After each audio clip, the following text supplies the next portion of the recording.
back. You're watching this Storyboard special. So what are the biggest consumer media and tech trends upending the advertising and creative business today? How will AI change creativity? Does purpose-driven advertising still work?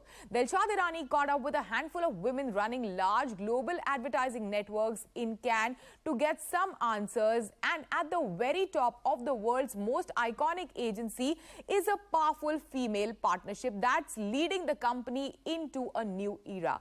Up next, we have Global CEO Devika Bulchandani and Liz Taylor, Global Chief Creative Officer of Ogilvy, talk about their power partnership.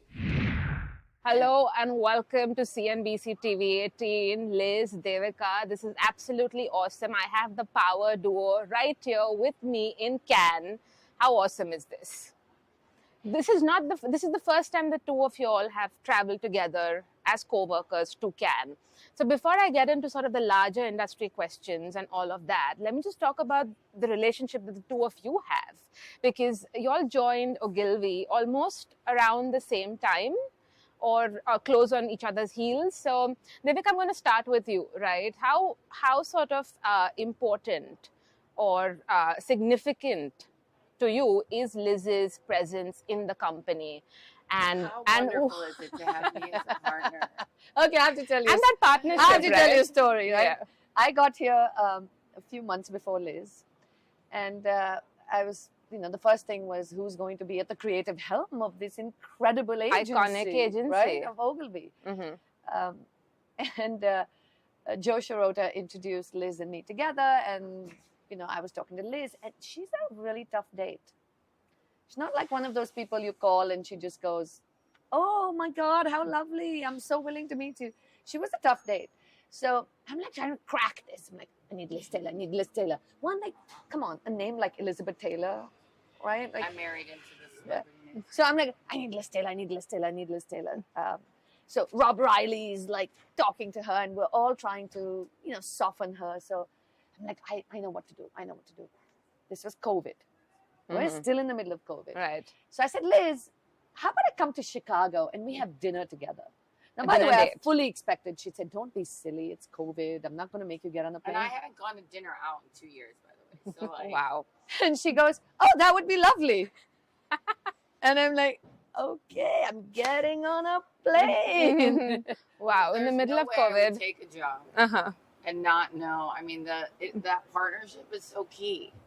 And like, how can you take a job to run one of the biggest organizations, and this is gonna be my partner, and look each other in the eyes, and like See each other every day practically. I obviously I knew of her amazing reputation and just how she works, but you have to see, like, are we gonna have chemistry? Is it gonna work? And so I mean, you're sort of getting married. Yeah. So how was the first date? Your first date. amazing. So this is what I had to do. This is what, in the first date, I took her.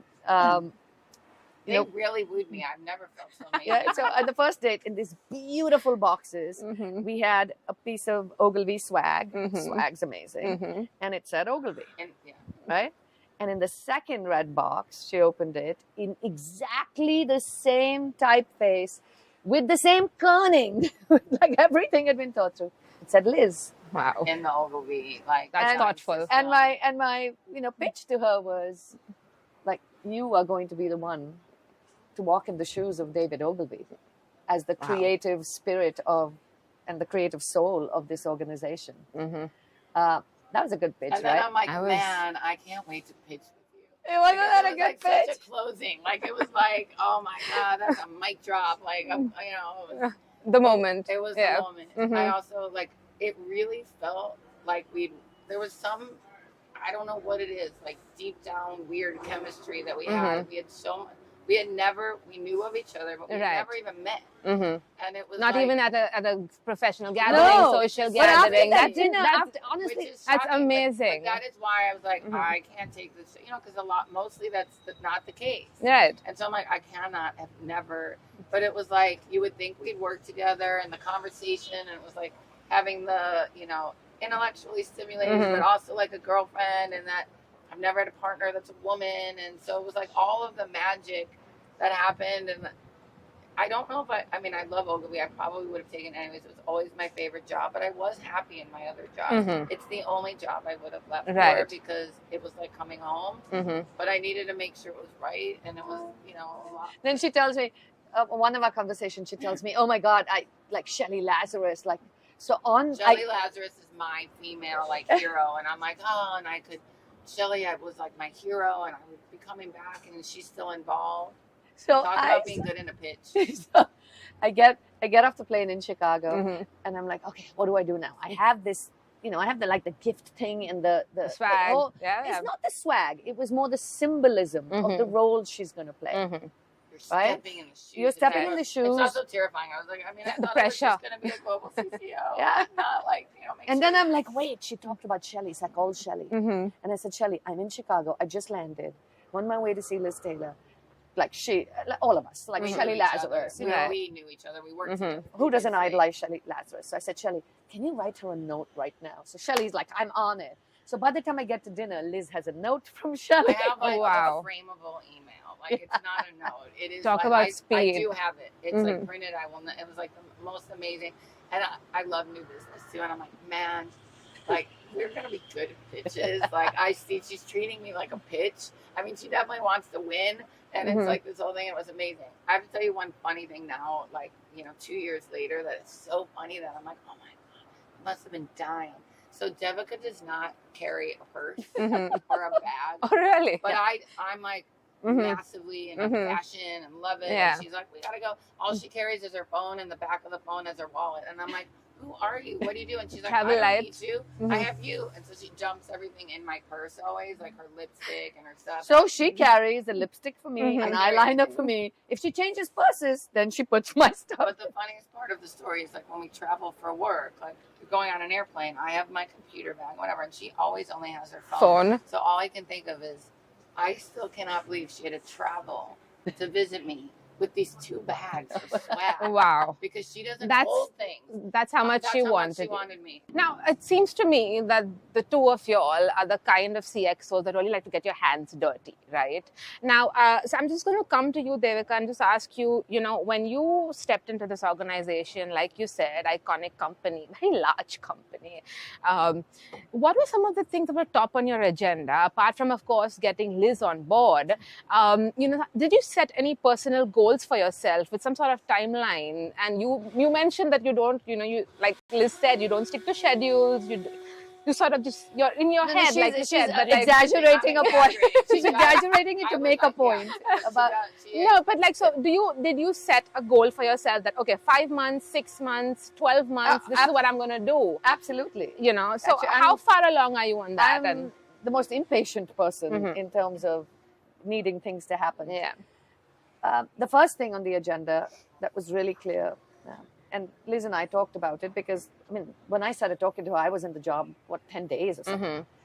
The first thing on the agenda was really to make the organization feel stable, the people of this company to feel stable, because there had been a lot of, you know, sort of unsettled sort of moments at Ogilvy. And for them to feel that Liz as a CCO, me coming in, remember I wasn't a CEO at that point. Right. We are here because of the love that we have for this brand, right? So it was the internal noise and things just to calm it all down. The second thing that was super clear was our creative reputation. This is Ogilvy. Right. Absolutely. So making sure that whatever it took, you know, in a region like North America, we really had to get all new, you know, talent. For some reason, I walked in there and I'm like, where are the creatives? Like, there were no creatives, literally. So it was just stabilizing the creative leadership and making sure that our reputation, our creative reputation, reputations as our calling card in. Yeah, absolutely. And this is I will say that the first 2 are in order. Because if you don't have the people feeling good, nothing happens. If you don't have your reputation, it's hard. The next stuff, I will say, it's not necessarily in order, is clients. Right? So I spent a ton of time making sure that I was with our existing clients as much as I could be, you know, listening to them, seeing, are we delivering for them, not delivering for them. And I have this philosophy that I talk about all the time, because I don't go to bed without touching 3 clients a night. No, not literally touching 3 clients a night, but you get the idea. Yes. Right? Yes. No matter of So it was speaking, yeah? clients, Yeah. clients, because I walked into Ogilvy and it felt like a lot of Ogilvy, and the agencies are not made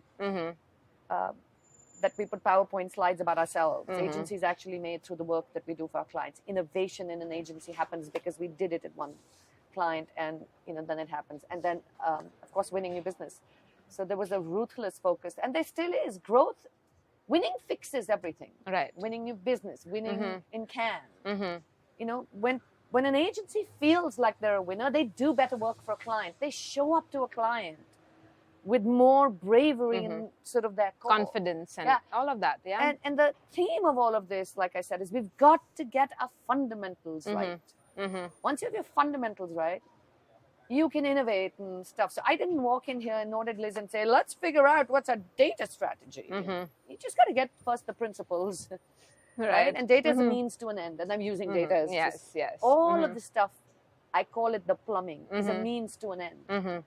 And the end is using creative thinking, whether it's PR, whether it's our health business, whether it's our digital experience business, but it's using creative thinking to solve a business problem for a client.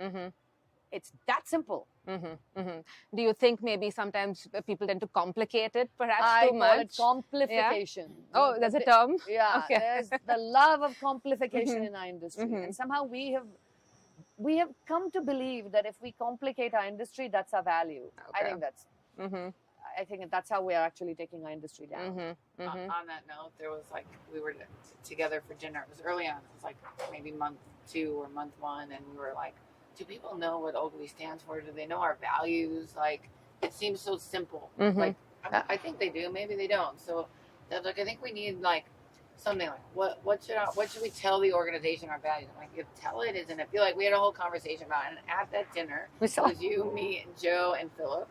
And we were like, well, we just need to keep it simple. It's like almost like if you're in a pitch, like what can anyone walk the hall? Any client, any employee, and they would know it. And so we literally like, well, it should be so simple.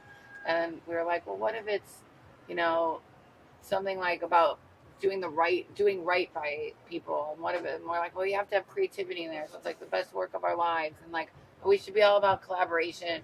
And so I don't know if it was Joe. Joe's like, well, what if it was the deal of David Ogilvy and it was due? And we're like, oh my God. So in one dinner, we were like, do the right thing, right by our people, right by our clients, like ethically, right? Like, is it, ask yourself, is this the right thing in the moment? Yeah. Do you have that person join the meeting? Is that do the right thing, do the best work of our lives, and do it together.